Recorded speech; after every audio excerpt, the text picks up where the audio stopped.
The deals that have changed my perspective on the business is when sometimes we can become robotic in the sense that we forget that we are helping the consumer sell or buy real estate.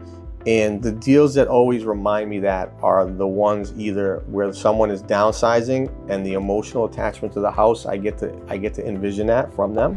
I'm not perfect, but at the same time, I think I had a good role models with them and just kind of really pushing me towards being better and working harder and wanting more. And one of the messages that I tried to kind of put across to everyone was the biggest characteristic that you can have that can help you be successful is resilience.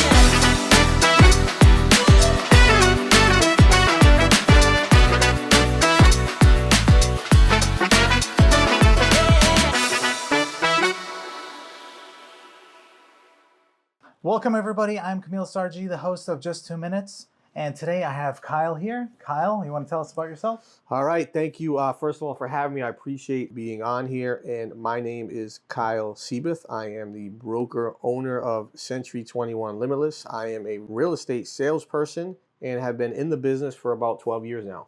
Awesome.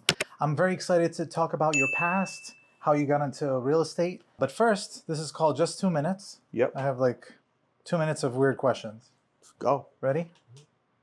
Okay. So if you were in a rock and roll band and you had these three names to use as your name for the band, which one would you pick? USB, FHA, and ATM? ATM. ATM, okay. So cologne, right? They have cologne. You have to choose one smell, one food smell to be for a week. What would that smell? Watermelon. Watermelon? Mm-hmm. Cool. You have pets? 2 dogs. 2 dogs, okay. So if you woke up one day and your pets could speak, what do you think they'd say to you? This guy doesn't like us. This guy doesn't even talk to us. All right, let's talk about animal attacks.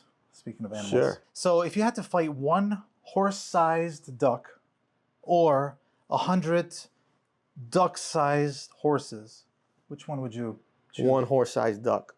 Horse-sized duck? You think you can... I'll take it out all day. Okay. One-on-one, man-on-man, I got this. If you could time travel, right? You think it's real, first thing? Yeah, Yeah, absolutely. Right. So if you could time travel to a moment where you were embarrassed yourself, would you do it or not? If I could time travel back to a moment, Back to a moment where you embarrassed yourself. I don't really get embarrassed, so yeah, I do. Even actually. a kid, like yeah, there was one time. Yes, there was one time I used to work in Boston. I'll never forget this story. I was walking through one of those turnaround things. Yeah. You know, the doors that turn. Oh, yeah. And I didn't know because I was young. I was just out of college. That only one person got in the thing at a time, like in each little like vestibule thing. I got in behind another guy, and my heel hit the back, and the door hit him right in the face. Yeah, so I would have probably changed that. I felt bad for the guy. Okay. He wanted to kill me, but I just kept it moving. Awesome. That was it for the questions. There we go. Now to the meat. Let's go. Meat and potatoes. Meat and potatoes. Where'd you grow up in? I'm from Seekonk, Massachusetts. Seekonk. Okay, Yeah. so you grew up there. Yeah. What'd you do before real estate, before you got your license? I was in finance. I was in finance working in Boston for about 10 years. Okay. And then I got into real estate. All right. How old were you when you got your 31. 31? All right. Did you play any sports, competitive I played sports? basketball. Do you like High competition? school. Oh, yeah. That's my thing. I'm a born competitor. I know that. Competitor in a way that's healthy, though. I'm not a competitor where you need to lose for me to win. Like, that's sports, right? Obviously, I want to win and you lose, but in life, it's not like that. In my opinion, there's plenty of abundancy out there that you don't have to. It's not, I need to win for you to do poorly. Like, I hope your real estate company kills it. I hope you have the best year ever. Like, it doesn't impact my life at all. Yeah. I'm a competitor against myself. I'm a competitor against numbers. I'm a competitor against the process and the journey. That's where I compete. Not against other. I don't need to compete with someone else. Yeah, it's awesome seeing you grow from starting off. So why did you get your license? I got it in the beginning to have the money to be able to go on an extra vacation every year when I first started out. Because I figured if I sell one house a year, I could be able to go on one vacation and it would be paid for. So what'd you do with that first paycheck? Probably used it to go to Vegas. Yeah? Okay. And that was it.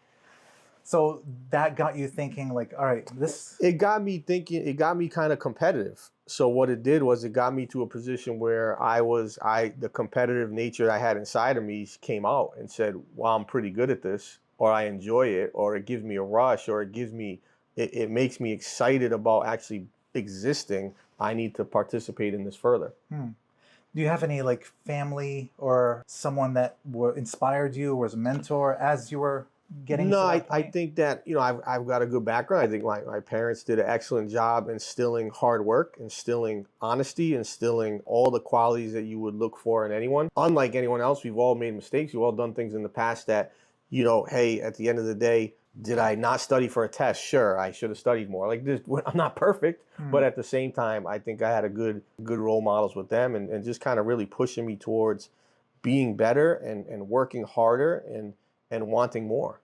Nice. Never being complacent. I think that was key.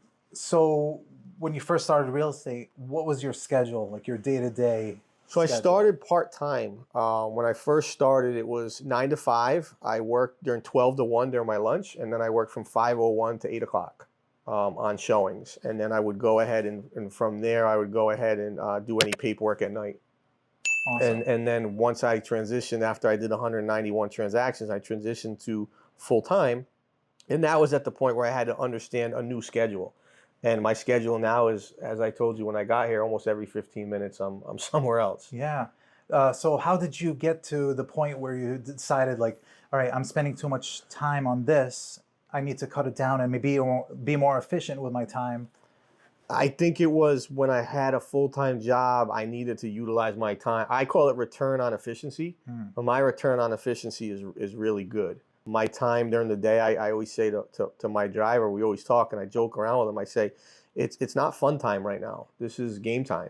Like if you're in the car with me, it's game time. There's no fun and games. This is game time. If you were like back then when you got your license and you were like, wow, this is awesome. Did you see the future of like where you are today? Did you like, or a little bit before, or was it like step by? I think it was, I didn't know what it would become. I did know that I enjoyed what I was doing. I did know that I've always wanted more. I did know that I have a lot of potential. However, I didn't know exactly what the future would bring. I can say that the challenges I had then versus the challenges I have now are not even close to the same. As you level up and you try new things and you do new things and you start new businesses, you put yourself in a position to continue to elevate. When did you start a team and then got your broker? So to be clear, Yeah. I don't really have a team. I have myself, the salesperson, and I have a bunch of supporting folks that work for me as administrative and supportive help. Okay. There are no other salespeople on my team. It's just me. And we set it up like that purposely, where I focus on income generating activities. I have a phenomenal staff that helps focus on all the other procedural and administrative things that need to be done. When did you decide, I don't want to be sales, I want to get my broker license and open my own place? I still do sell at a super high level. So it's not that I don't want to be sales. I said, looking at the competitive landscape, I said there is room for a real estate agency run by a real estate agent.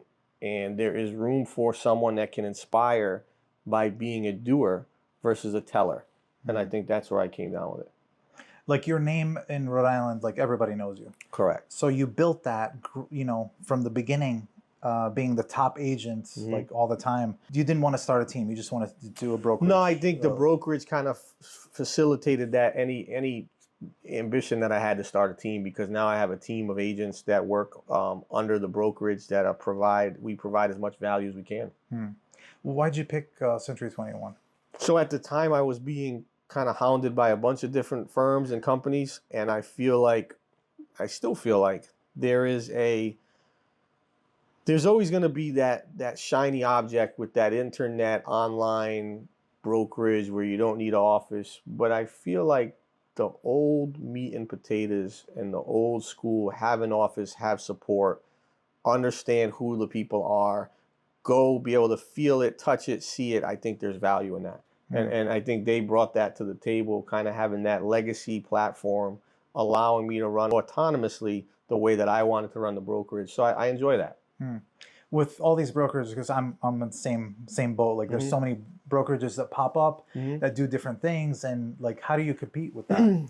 I think at the end of the day, we're all doing the same thing. We're all trying to help people increase their sales. We're all trying to help the consumer buy or sell real estate. And when you break it down too much and you start to become too much in the weeds, I think you can confuse folks. You can confuse agents.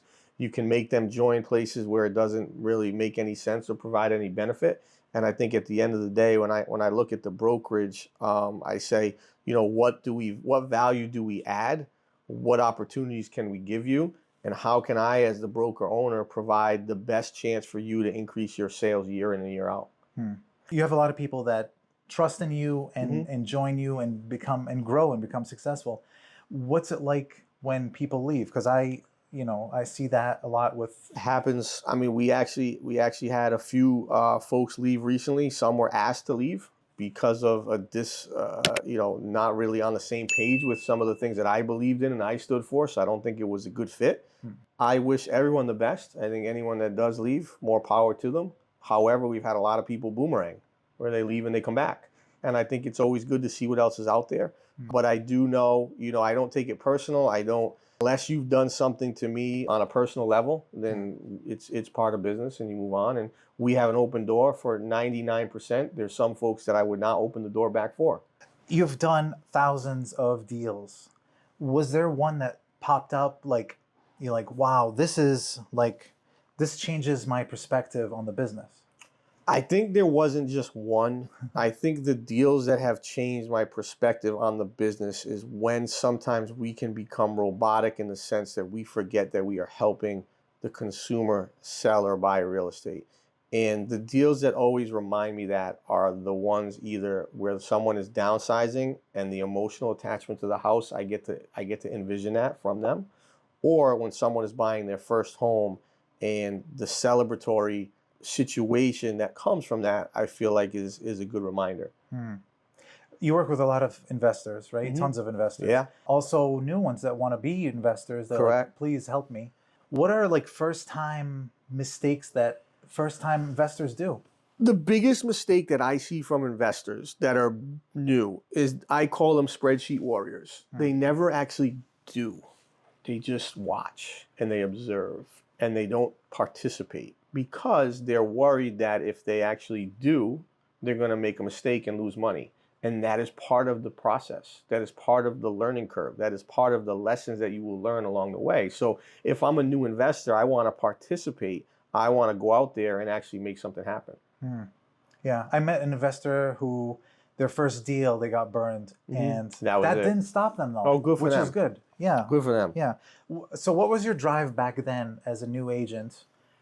And then midway, and then now?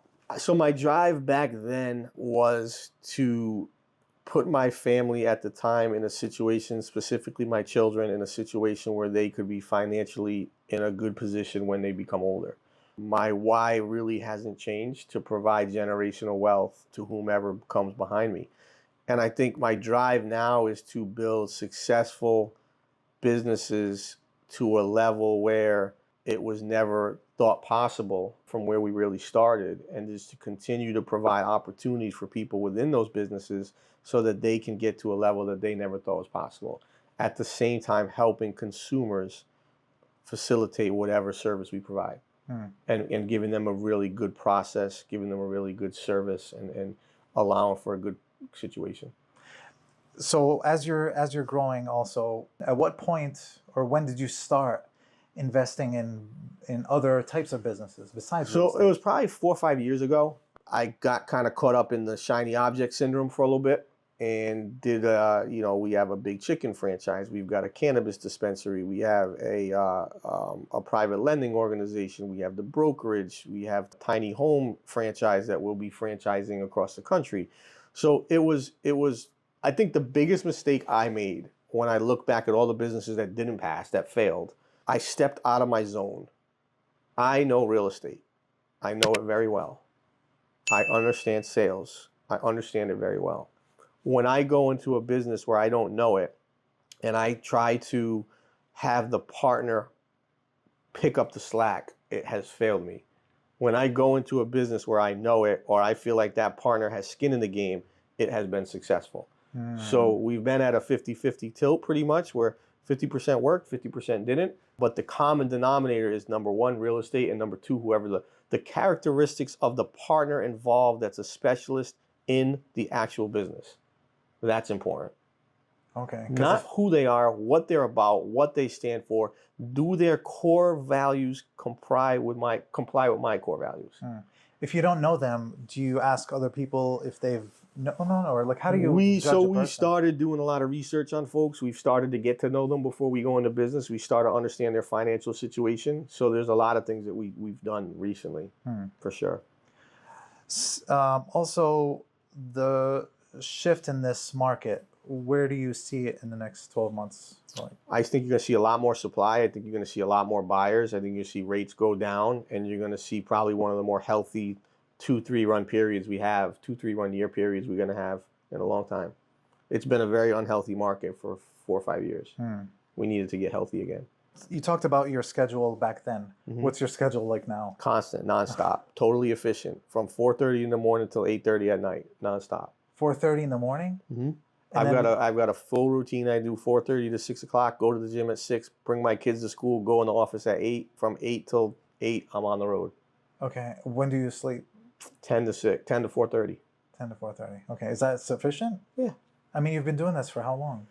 I feel better now than I've ever felt. I'm in the best shape I've been in since in college. So I feel like if you keep your mind and your body in good shape, you can do this forever.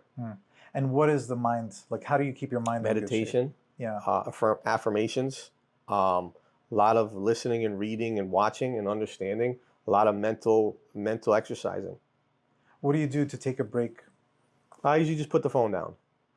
Put the phone down, watch silly TV, hang with my kids, do silly stuff like that. Awesome. Yeah, I try to do that. That's cool. Anything else that you would give to a new agent? Or what I would say, I actually did this class today for the brokerage, and one of the messages that I tried to kind of put across to everyone was the biggest characteristic that you can have that can help you be successful is resiliency. If you're a new agent and you can be resilient and you can look at situations where you can start to be proactive versus reactive and stay resilient and stay consistent, you will be successful if you have a good plan in place. If you have none of the above, you have no chance. What about those days where they feel down? I feel down all the time. It happens. You have to pick yourself up. It's part of the process. It's part of the journey. It's par for the course. There's days when you're down. There's a key champion and a key winner is someone that when they don't feel like doing it, still does it. Someone that's down gets up and doesn't stay down. That will make you a winner. Yeah. And you fight, you compete. Yeah. Do you have like a formula? Like, all right, I'm feeling down today. I gotta go remember these things that I have to do. It's a non-negotiable. So it doesn't matter if I'm down or up. I have whatever's in my schedule has to be done. There's not negotiation. I will not negotiate. When I started this, I said I will not negotiate with myself. That is one thing I will not do. I've made a pact to be the best I can, and I will continue. I'm envisioning the soldier marching in the snow, and they're like, "Oh, my foot, I'm uncomfortable." Too bad. Just gotta keep pushing, going. man. Keep pushing. Awesome. Too bad. Kyle, thank you so much for well, I appreciate you. I appreciate you having me on. As I told you, we get through the stuff for you. I really hope this is helpful for any new or existing agents, and we'll go from there. I'm always on social, so if you have any questions, reach out. If not, I appreciate. How do people find you? You guys can find me on Facebook and Instagram. Just search my name. It's KyleSeyboth, and my phone number is 508-726-3492. I really, really appreciate the opportunity, and I appreciate you having me on. And if you don't know Kyle, like, you're not living in America. Like, everybody knows Kyle. It is what it is. Awesome. Thank you very much. Appreciate it so much. Yeah, my agent's got a squad, we all in the zone. In-house help, so they ain't doing it alone. They focus on clients, negotiating win, while the back end's hand, man, that's how we spin. I hand them business, watch them all climb.